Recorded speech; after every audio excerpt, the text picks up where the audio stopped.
This is my final video for COMM 50.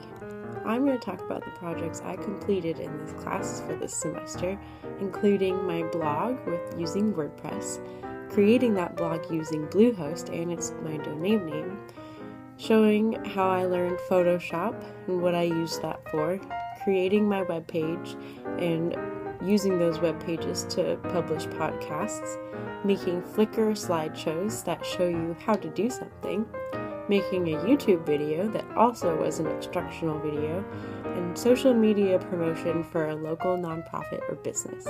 I learned a lot this semester, so I'm going to talk about all of the things that I can now do.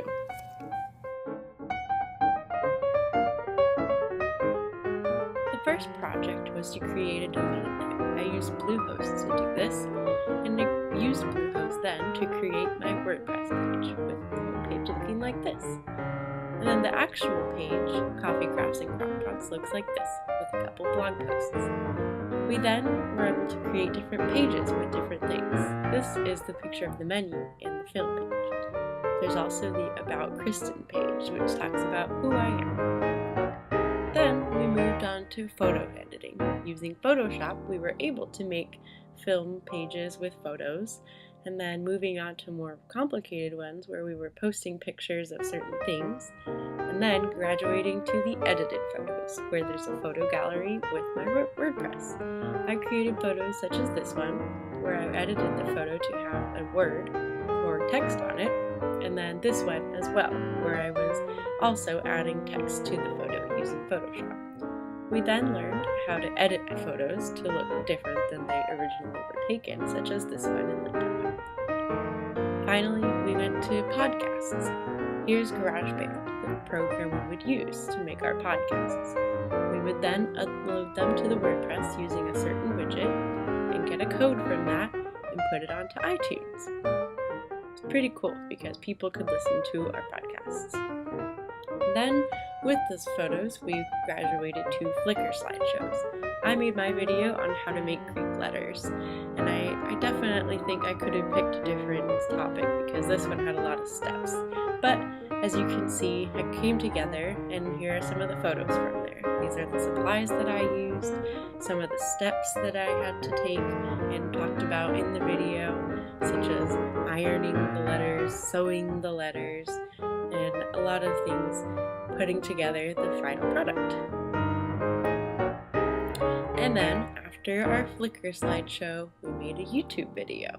I did how to fold your laundry because I'm pretty picky about my laundry, and I had a lot of trouble coming up with a good topic for this video, but as you can see, it came together, and I talked a lot about the different steps and techniques that I use to make my laundry really just clean and organized and that kind of thing. And it's a little bit boring, but I got the project done, and I think I even learned from my mistake and would have picked something different later if I had to do the project over again. But as you can see, I folded different kinds of clothes and talked about in the video the different techniques I was using as the video played. And I tried to make it so that the video could be seen, that you could tell what I was doing and my final product as well. And then I put it onto YouTube, obviously, and got a couple views, obviously, and moved on to social media promotion.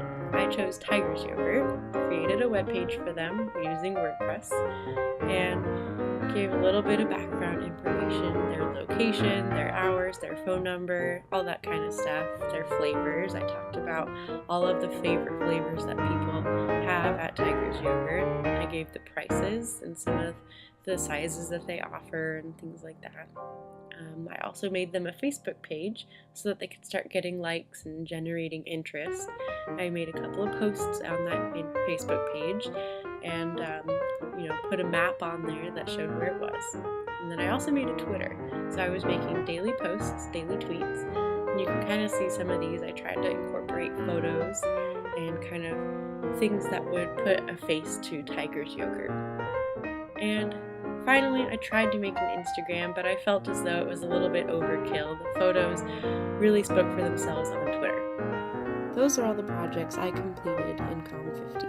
I appreciated the Photoshop and the social media campaign because I learned a lot and got some skills out of it that I'll probably use in the future.